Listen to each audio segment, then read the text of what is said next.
Irmãos, quando nós estamos na presença do Senhor, e melhor ainda, nós começarmos, já temos o privilégio, né, de começar o nosso culto, já desfrutando do mover de Deus, da presença do Senhor. Tantos lugares sofridos, né?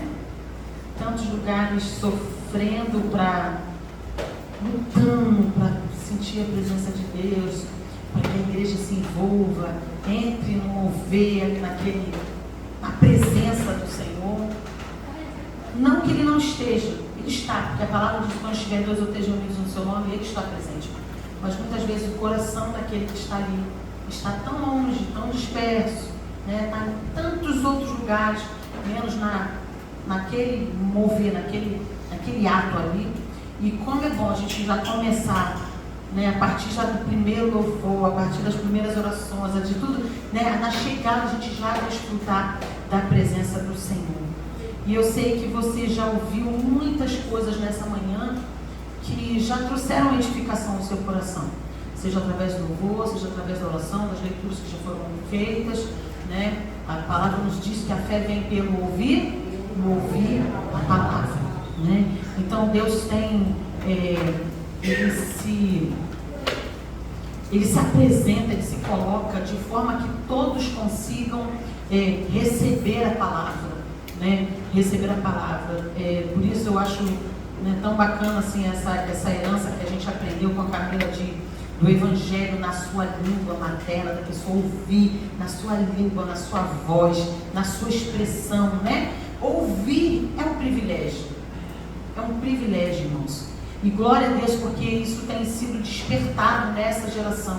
A palavra chegar não apenas pela forma escrita, que é tão impessoal, né? Mas chegar na forma audível. Você poder ouvir e entender, e aquilo cai bem quentinho no seu coração. Não tem coisa melhor, né? E a audição é um presente de Deus, né? É um presente de Deus para a nossa vida. Que pai e mãe não se alegra, não se emociona, não chora quando vê o primeiro sonzinho do seu bebê, a primeira palavrinha que ele começa a balbuciar no coração, né? Quem? E aquela melodia gostosa que você faz, ai que nostalgia, eu amo essa música, eu amo essa moça, ai mas ela fala tanto no meu coração, ela cai tão bem, é tão gostoso. Como é bom ouvir.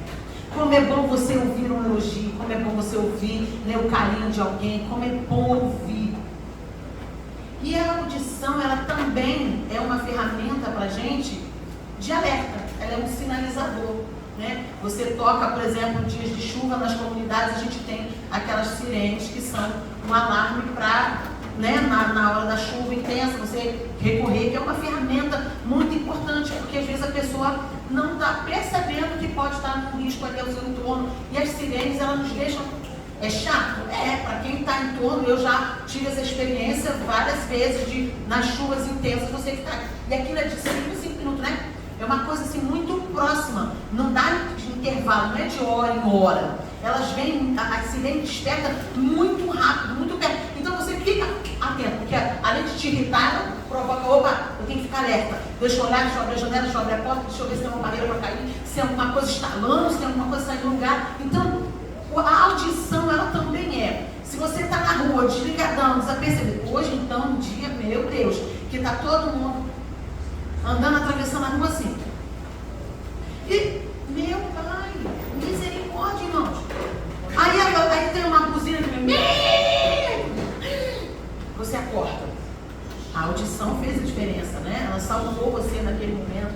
Então, assim, a audição é um presente do Senhor, é uma ferramenta importante também para a nossa fé e principalmente para a nossa vida espiritual, a nossa vida de comunhão com Deus. No decorrer de toda a narrativa da Bíblia, nós vamos ver vários textos, né, irmãos? De Gênesis a Apocalipse, Deus falando. Aquele que tem ouvidos, ouça. Eis que a voz do Senhor, eis que a voz daquele que está ouvindo, ó. E aí vem.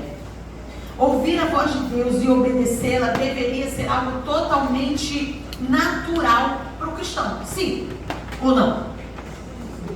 Sim, irmãos. Ouvir a voz de Deus é a coisa mais natural para o servo de Deus.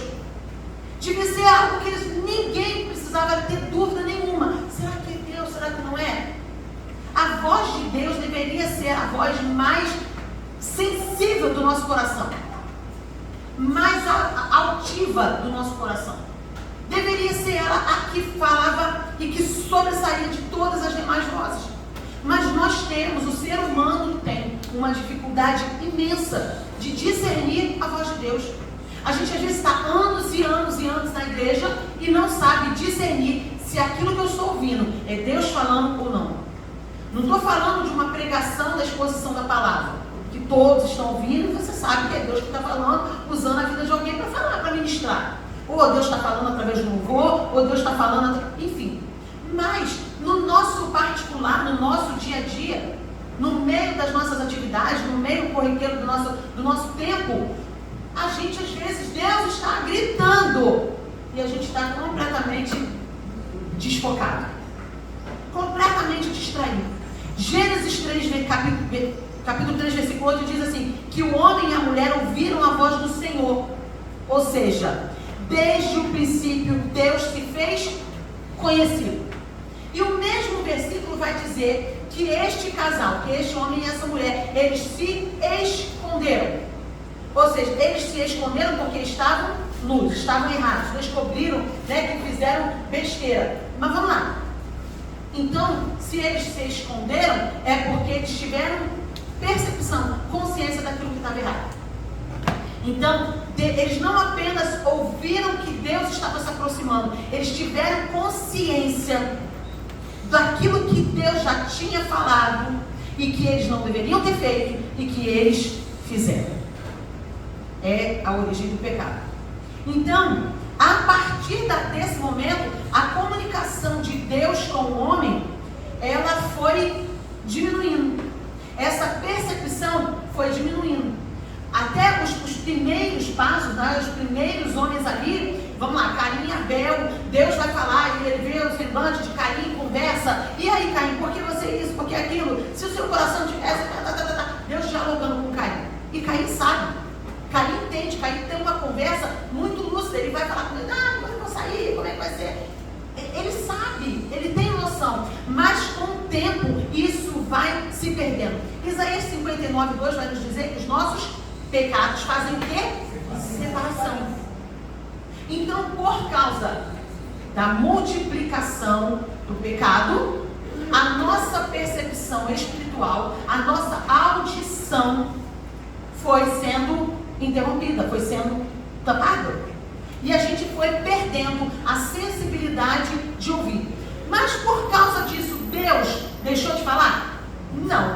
Ele continuou usando seus profetas, ele continuou usando homens de Deus e ele foi levantando pessoas que ele precisava se comunicar. Se eu não estou percebendo, se o outro não está percebendo, Deus precisa levantar alguém que esteja sensível à voz dele. E então os profetas se tornaram essas pessoas às quais Deus se manifestava, falava e transmitia a sua vontade. E aí ele era o porta-voz agora para a humanidade, para falar, olha, assim diz o Senhor.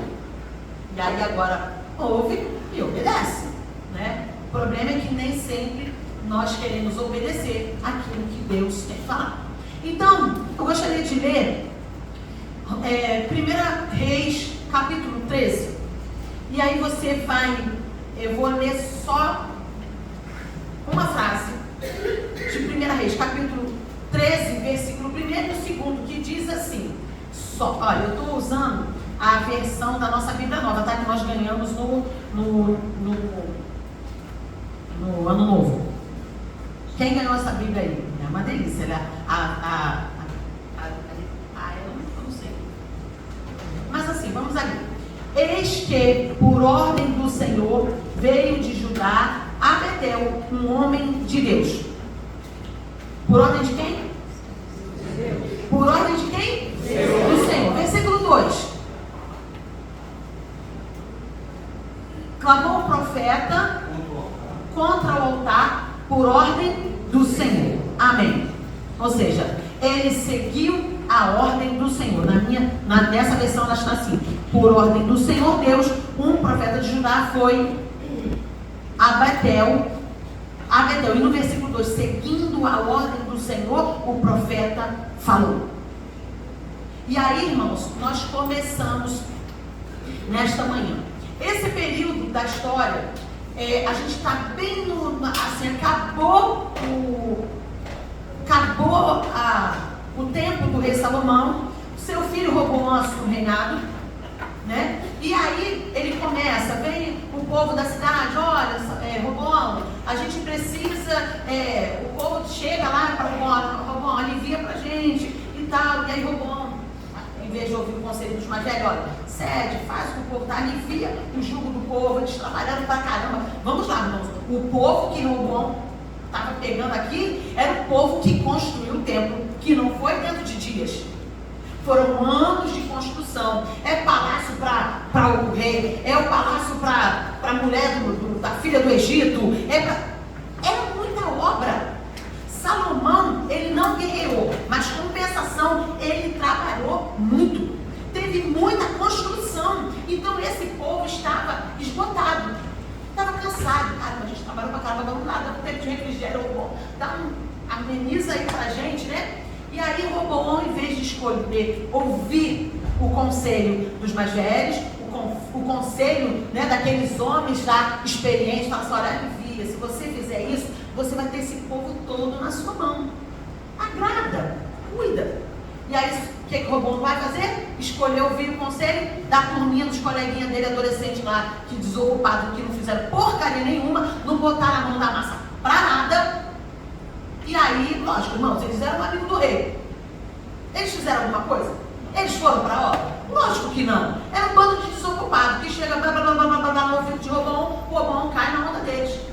E aí começou o mal-estar, começa um problema e acontecendo. E essa passagem, ela vem logo depois do racha das tribos, né? Que ficam as tribos com Jeroboão e uma tribo de Judá, porque Deus falou que ele prometeu a Davi que ele não iria apagar, né, a lâmpada ali no reinado, ele sempre ia deixar um descendente, mas teve aquele racha e agora Jeroboão assume essa parte da tribo de Israel, né, a maior parte, e Roboão fica com a de Judá.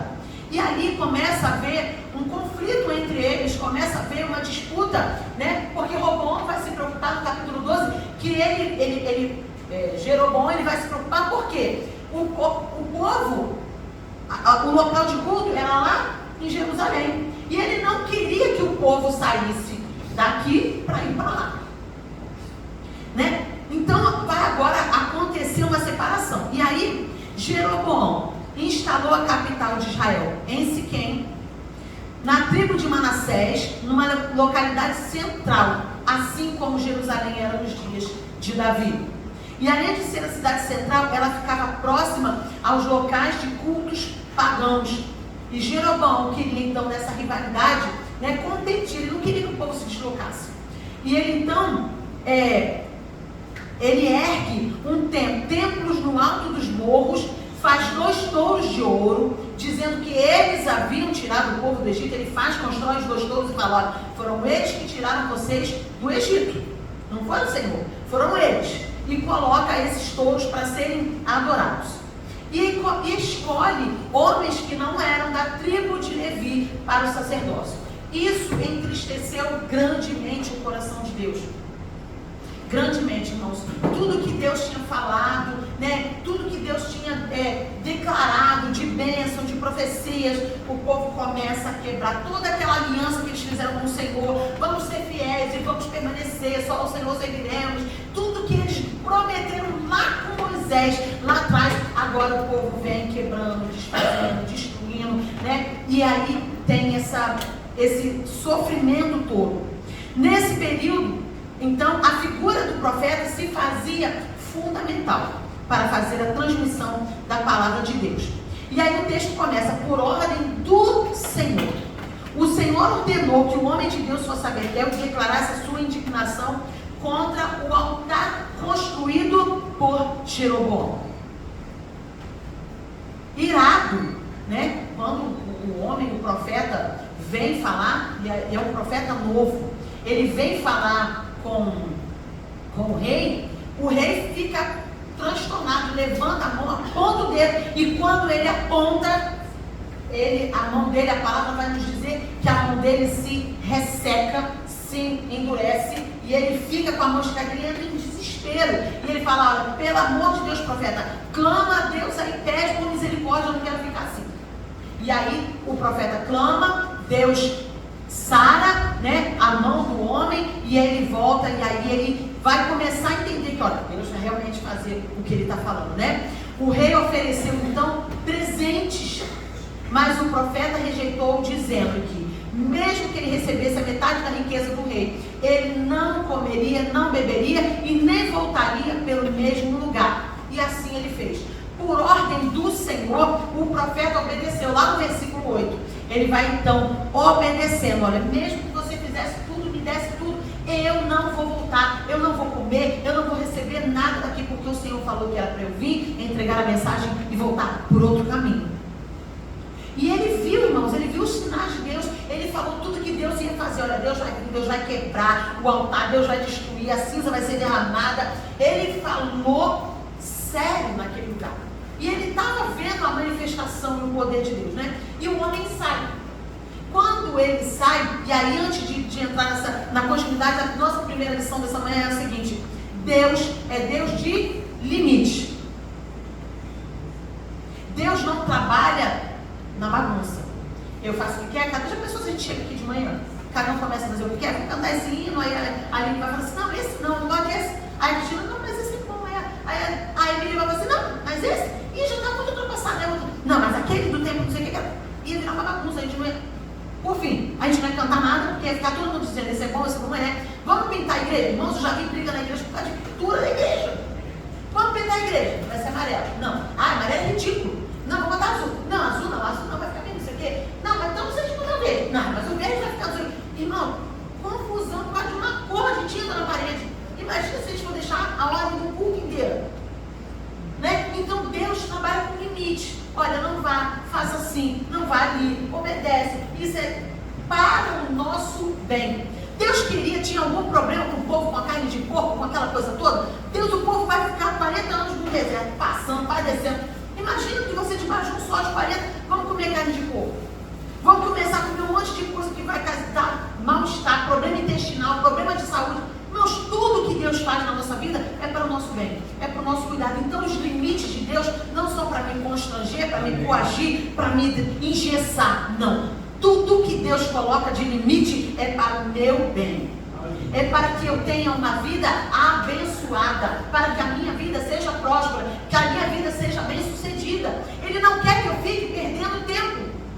Ele não quer. Então nós só vivemos uma vez.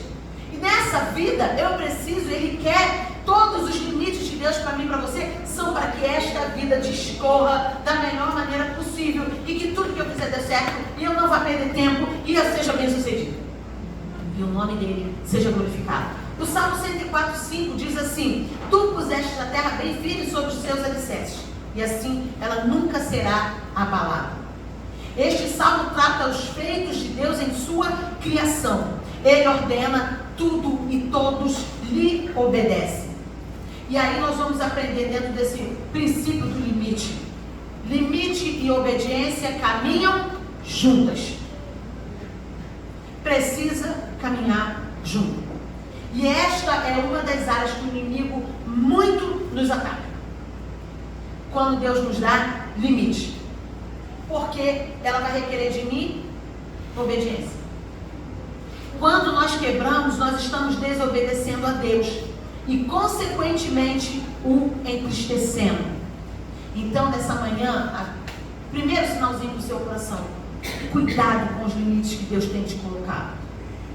Não negocie com o mundo aquilo que Deus tem colocado para você. Não abra uma brecha. Se Deus falou, obedece. Vai ser o melhor. Vai ser o melhor para a sua vida. E aí, no versículos 11 ao 18, o profeta da cidade, um profeta velho, conformado com o sistema, preferindo se calar, ao invés de alertar os erros. E nos nossos dias a gente está cheio de profetas velhos, se conformando, Deus, vou falar o quê? Deixa eu me calar, deixa aí, eles que se mordam, eles que se resolvam, eu não vou me meter, é melhor um calado vivo do que um lá falando morto, e por aí vai. Cheio de profeta velho calado, se conformando. E aí, ele ouve pelos filhos dele que um profeta novo, jovem, veio da cidade, foi lá e falou com o rei, levantou o dedão, falou sério com o rei. E que aconteceu aquela situação toda, a mão do rei ressecou, e o profeta orou, e Deus abençoou, e que ele saiu, não aceitou nada, e que foi embora por outro caminho. E os filhos dele, olha, qual o caminho que eles foram, que ele foi? E os filhos falam que ele foi para o caminho tal. E aí o profeta vai, olha, me dá um jumento, monta, prepara o cavalo, ferramenta, que eu vou atrás dele. E ele vai. Ele vai atrás desse profeta jovem, o encontra, e aí começa a conversar, né? Poxa, né? E aí, soube o que aconteceu, que bacana, né? Que legal. E aí, ele fala assim, olha, Deus mandou dizer que é para você ir comigo. Ué, Deus falou para o profeta jovem que não era para ele ir pelo outro caminho, pelo mesmo caminho que ele tinha ido. Não era para ele comer, não era para ele beber, não era para ele aceitar nada. E aí chega um profeta velho e chega e faz o contrário. Não, Deus mandou você vir. E aí entra o problema. Mas não são dois profetas? Não são os dois um homem de Deus? A quem que eu vou ouvir? Ué, mas Deus não falou? Mas Deus, agora Deus está falando? Então se... Aí entra aquela questão assim, mas eu sou mais jovem, né? Deus está falando com o mais velho, então eu preciso obedecer. E aí ele fala, não vou. Mas o profeta diz, não, Deus mandou você ir comigo. Deus mandou, e ele traz, ele convence o rapaz e leva. Mas o texto diz que ele mentiu. O profeta velho estava mentindo. Mentindo. E aquele jovem se deixou cair na palavra do profeta mais velho. E acompanhou aquele profeta, foi na casa dele, comeu, se alimentou. E aí, quando termina, ele então se levanta e vai sair lá no versículo, ele é do 1 ao Apocalipse 18. Cadê? Então o profeta velho disse, eu também sou profeta como você, e o Senhor Deus mandou que um anjo me dissesse que levasse você até a minha casa e oferecesse a minha hospitalidade. Mas ele estava mentindo. Então, esse jovem se deixou levar. E aí a gente tem a nossa segunda lição. Deus não é Deus de confusão. Quando ele fala, é uma única vez, irmãos. Deus não negocia com a sua palavra. Ele não é mutável como nós. Ele não vive de sentimentos e emoções como eu e você. Embora nós venhamos para entendê-lo melhor, a gente venha atribuir sentimentos a Deus, né? Tributar a Ele sentimentos que nós conhecemos, é só por questão de facilidade de compreensão. Mas Deus não pensa como nós pensamos, não sente como nós pensamos. Ele é além. Ele é além. Então ele não vive sombras de variação, mudanças. Hoje eu estou mais assim, hoje eu estou menos assim, hoje eu quero, hoje eu não quero. Não. 1 Coríntios 14, versículo 33 diz, pois Deus não quer que nós vivamos em desordem, e sim em paz. Este é o caráter de Deus. Ele é o príncipe da paz, e se ele falou, está estabelecido. Irmãos, o profeta jovem teve uma confirmação de que Deus estava com ele? Teve. Quando ele orou, quando ele chegou lá naquele lugar que ele orou, que ele falou, profetizou para tudo que Deus ia fazer, que ele ia destruir, que ele ia até passar a mão naquele lugar, ele viu o rei estendendo a mão, ele ora a Deus, por que ele, nesse momento, olha a nossa fragilidade humana, olha como a gente oscila entre ouvir e deixar e se perder com outra voz simultânea. Olha que cuidado nós precisamos ter. Irmãos, Deus não vai fazer nada contra a sua palavra. Nada contra a sua palavra.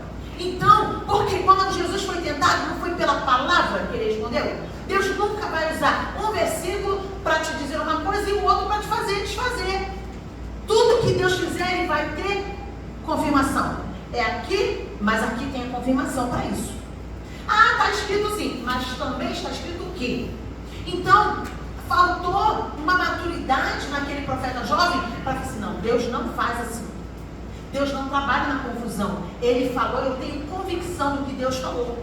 Se a partir do momento que entra qualquer dúvida, aí a nossa ruína começa a acontecer.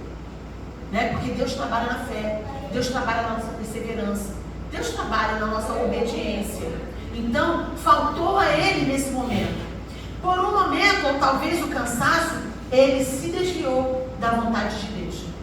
E aí eu quero lhe perguntar nessa manhã, qual é a voz que você tem escutado? Será que você tem conseguido discernir a voz de Deus no seu dia a dia, no meio das suas afazeres, né? No meio da sua rotina? Você tem ouvido a voz de Deus, tem estado sensível à voz de Deus, ou tem escutado todas as vozes contrárias? Nós estamos nos guiando pelo que as redes sociais estão dizendo? A voz que está gritando no meu coração são os conselhos que os Instagrams da vida colocam? Que voz? Ou é a palavra de Deus? Senhor, é a tua palavra. Ela é inegociável, ela é imutável, e é nela que eu vou permanecer. O profeta velho, comprometido com o sistema do mundo, tem lhe conquistado? Tenha cuidado, pois quando Deus fala, ele cumpre. Quais foram as consequências para aquele profeta jovem pela sua desobediência? Ele foi morto. Ele saiu da casa onde ele estava e foi o seu caminho. No caminho, um leão o agride e ele morre. Consequência da desobediência. Consequência de não obedecer os limites de Deus. Consequência de não ouvir a voz de Deus. A quem você está ouvindo? Que voz está falando ao seu coração? Não se deixe enganar. Não se deixe. Peça ao Senhor nessa manhã para Ele limpar os seus ouvidos. Fazer aquele tratamento profundo lá na sua alma. Enfim, terceiro, nós temos a desobediência, a terceira lição, é um pecado contra Deus. A maior exigência que Deus faz ao homem não é de carregar a cruz, servir, ofertar ou negar a si mesmo. É a obediência. Você já parou para pensar nisso? A maior exigência de Deus para mim e para você é a obediência. Porque a desobediência, olha, irmãos, isso é muito sério. A desobediência é um princípio satânico. A gente não pensa nisso. A gente trata a desobediência só como, eu não quero fazer e pronto, é a minha vontade. Eu não quero fazer. Ainda não. Ainda não. Então, ele simplesmente vai fazer uma coisa que não era para fazer na hora que não era para fazer. E isso é muito sério. O anjo transformou-se em Satanás quando ele tentou usurpar a autoridade de Deus e quis competir com o Senhor. Assim tornou-se adversário dele. Sendo assim, em nossa obra, é possível permanecer em Cristo na doutrina e ao mesmo tempo permanecer com Satanás em princípio. Mas nós estamos servindo a Deus. Mas a igreja pediu para eu fazer uma coisa, eu não quero fazer. Mas eu sou servo de Deus, eu não quero fazer. Mas o princípio da desobediência é do diabo. Então, se eu estou desobedecendo, qual é o princípio que eu estou obedecendo? O de Deus? Não. Irmãos, isso é muito sério. Estudando isso essa semana, eu nunca tinha meditado de forma tão profunda na questão da desobediência. Entender que é um princípio diabólico. Tudo que eu faço na raiz, no caminho da desobediência, é pecado, irmãos, é aliança com Satanás. E eu quero a bênção. Eu desobedeço a voz do Senhor. Eu desobedeço a palavra, mas eu quero ser abençoado. Mas eu estou orando há 30 anos. Mas tem alguma área na sua vida que você está em desobediência. A gente precisa se analisar. Se alguma coisa da minha vida está em desobediência à palavra, pode orar, a gente vai fazer o que quiser, meu irmão. Não vai acontecer. Porque Deus não trabalha com o princípio do diabo. Ele não negocia o seu princípio. Ele não negocia os valores da palavra. Então qualquer coisa que eu esteja em concordância com o diabo, em aliança com Satanás, eu estou em pecado. Irmãos, isso é muito sério. É muito, muito sério. Precisamos entender isso. Nós que servimos a Deus, jamais devemos servi-lo segundo o princípio de Satanás, que é da desobediência e rebeldia, que nasceu lá atrás, que foi plantado lá no coração de Adão e Eva, lá atrás. Eu preciso vigiar, nós precisamos vigiar. Sempre que o princípio de Cristo está operando, o princípio de Satanás precisa ser dissipado. Amém? Sempre, irmãos. Então, se eu estou em obediência, se eu estou em obediência à palavra, se eu estou em obediência ao ministério, se eu estou em obediência a Cristo, irmãos, aí sim eu posso orar, eu posso guerrear, porque a vitória vai vir. Porque o princípio de Satanás está sendo destronado, está sendo desfeito, está sendo quebrado, está sendo derrotado. Então, pense nisso. Antes de desobedecer, pense. Esse é um princípio do diabo. Pense nisso. E aí, obediência gera vida. Desobediência, morte. Foi o que aconteceu com aquele profeta jovem, né? O profeta velho recebeu a notícia e foi ao encontro do corpo do homem de Deus. O que acontece quando ele chega lá? Ele se surpreende, porque quando ele chega, o profeta jovem está deitado, o leão e o jumento está do lado, parado. Irmãos, isso é surpreendente. O animal, o leão, não acabou de não dilacerou o corpo e não comeu o jumento que estava do lado, agindo contra a natureza, o instinto dele. Por quê? Porque Deus colocou limite. O animal obedeceu o limite do Senhor. Não come, não ataca, não avança, deixa ali. Fica aí, parado. Ele ouviu, irmãos. E por que nós queremos negociar os limites? Porque nós abrimos mão daquilo que Deus tem colocado de freio para a minha vida? Por que eu quero brincar com a desobediência? Por que eu quero brincar com o pecado? Por que eu quero brincar na rebeldia? Deus colocou, e o profeta se surpreende quando ele chega ali, ele percebeu naquele momento que ele falou, olha, o que Deus falou pela boca desse homem, ele era um homem de Deus. Chama ele de irmão, meu irmão, um homem de Deus. Assim, eu acho que caiu no coração dele aquele sentimento assim, eu fiz ele errar. Eu fui responsável pelo erro dele. E ele falou, olha, eu tenho certeza que naquele momento ele falou, olha, Deus vai cumprir toda a palavra que esse homem falou. Porque, olha, Deus não deixou nenhum animal chegar ali e destruir ele. Deus, ele teve a consequência da desobediência, mas Deus não deixou o animal destruir. Deus preservou até ali o corpo, né? Ele percebeu e entendeu que Deus iria cumprir a sua promessa contra Betel e temeu. O profeta conseguiu se arrepender a tempo.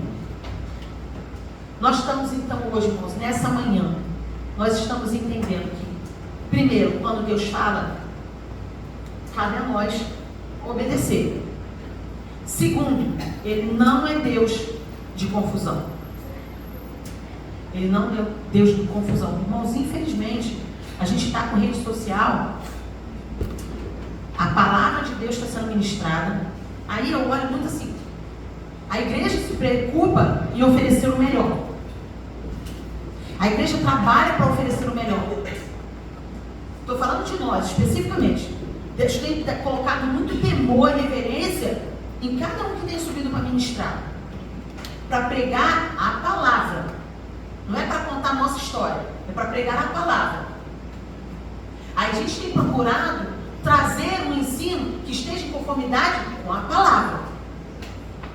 Mas eu posso estar na sua casa? Eu mexo no seu celular? O pastor tem acesso ao que você vê na sua rede social, na sua internet? Não.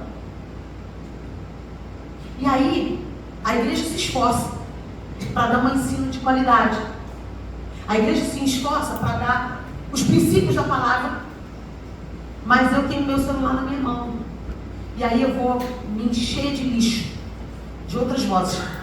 Eu vou, mas aquele profeta é muito bom, aquele homem, aquele pregador. Irmãos, esses dias aí, a gente está na internet circulando a todo vapor que Jesus não morreu na cruz, tem um monte de heresia sendo pregada. E um monte de crente aceitando e abraçando o que está sendo falado. Não confere na palavra, está deixando outras vozes falarem alto ao seu coração. Que voz você está ouvindo? Tenha cuidado. Não é todo aquele que diz Senhor, Senhor, que vai entrar no reino do céu. Não é aquele que sobe no púlpito e diz assim, diz o Senhor, que está pregando a palavra. Então a gente precisa de discernimento. Senhor, vamos lá, ele está falando assim, vamos lá, vamos abrir. Irmãos, eu acho muito bacana, tem uma pessoa daqui da igreja que sempre liga para ele. Ou manda para mim, ou manda para o pai. Ou manda para ele, ou manda para mim. Pastor, uma não, né? Várias pessoas fazem isso. Pastor, isso assim, assim, assim, tá certo. Pastor, eu ouvi isso, isso, isso na palavra, tá errado. Pastor, eu vi uma pregação que diz assim, assim, isso é certo ou não? A gente não pode absorver tudo, irmão. Nós não somos uma esponja que eu vou tudo que vem a minha, vou absorvendo, não. Você tem que ter um freio, a gente precisa ter um freio. Então Deus está falando para mim, o que você está ouvindo? Qual é a voz que está falando ao seu coração? Que princípio está governando a sua vida? Ir contra o princípio de Deus? Contra o princípio da palavra de Deus? Deus está pedindo para eu me afastar, mas eu não, Senhor, tu sabe, essa área da minha vida eu não posso me afastar ainda não. Deus, isso aqui eu não posso deixar ainda não. Isso aqui, Senhor, não, isso aqui não está fazendo não. Isso aqui ainda não, deixa aqui. Aí está sofrendo um monte de consequências. O diabo se andando, mas não, Senhor, isso aqui não, é meu negocinho de estimação, isso aqui ainda não, essa área ainda não. E Deus não negocia. Deus não negocia. Salário do pecado é morte. Salário do pecado é afastamento de Deus. Salário do pecado é não ouvir a voz de Deus. Então, cuidado. Deus sempre providencia um meio de nos resgatar e os seus escolhidos. Aquele profeta velho, ele viu, né, através da vida daquele novo, depois daquela experiência, que Deus ia cumprir a sua palavra. E ele se arrependeu, ele se quebrantou e ele pediu aos seus filhos: olha, quando eu morrer, me coloca junto com esse homem de Deus. Ele levou e sepultou aquele homem lá no seu sepulcro, no seu próprio sepulcro, e pediu aos seus filhos: olha, quando eu morrer, eu quero ser colocado do lado desse homem de Deus, porque verdadeiramente Deus está na vida dele. Então, irmãos, Tiago 5,17 diz assim, que Elias era um homem como nós. Ele foi reconhecido como um milagreiro? Elias foi reconhecido, citado aqui em Tiago como o homem dos milagres? Não. Ele foi reconhecido e lembrado como um homem igual a mim e a você. Um homem sujeito às mesmas fraquezas, aos mesmos erros, aos mesmos deslizes. Mas Elias sabia ouvir a voz de Deus. E Deus se manifestou ele para... É tremendo. Eu fui lendo tantos versículos, tantos textos falando sobre voz. E aí é muito gostoso quando você pega, ele entra ali na caverna, né? E Deus fala: sai daí, Elias, o que você está fazendo? Meu filho, vem para fora, vem comer, meu filho, vem comer. E aí ele: Senhor, tô mal, tô aqui, vem comer, vem, que tu vai se alimentar bem, que tu vai andar 40 dias com o que tu comer aqui hoje, ó, come bem. Vai, agora vai. Daqui a pouco vai, Elias, para a caverna. Deus, olha, peraí, deixa eu mover um negócio aqui. Aí começa, vendo, começa a remoer, começa, né, as coisas a acontecer, barulhos. Mas a voz de Deus não estava ali. A voz de Deus estava na brisa suave. A voz de Deus é mansa. A voz de Deus é gostosa. É assim que Deus nos vê, como homens sujeitos às paixões e fraquezas, porém prontos a reconhecer os erros e os consertá-los, assim como aquele profeta velho. E que não podemos e nem devemos confiar na nossa própria força, o que talvez possa ter sido a fraqueza e o deslize daquele profeta jovem. Tudo o que acontece na nossa vida e através dela é para a glória de Deus. E mais, Não se conforme com o sistema, assim como o profeta velho, mas dê a volta. Volte-se para Deus, ainda há tempo. A voz de Deus é poderosa, irresistível, inconfundível. A voz do Senhor nos dá paz. Não causa desconforto, não causa mal-estar. A voz de Deus, ela é mansa. Então, aquiete seu coração e fala: deixa eu ouvir sua voz, Senhor. E eu tenho certeza que quando você tiver essa sensibilidade, você vai ter experiências lindas e profundas com o Senhor. O perigo dos nossos dias é este: muitas vozes falando ao mesmo tempo. A quem você irá ouvir? De acordo com quem você irá ouvir, você terá vida ou morte, bênção ou maldição. Vamos tomar cuidado.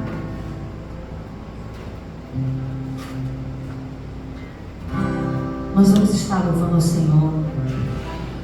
Peça através deste momento, se você sabe de cor, cante de olhos fechados, não leia, mas faça essas palavras com oração. Esse louvor tem muito a ver com o que a gente acabou de falar. As consequências daquilo que nós ouvimos vão fazer interferência na nossa vida. Ouça a voz do Senhor. Se você ouvir, você tem vida, tem bênção. Se não ouvir, se quebrar os limites, se obedecer o princípio de Satanás, vai ser morte, destruição. Então, ouça nessa manhã a voz do Senhor.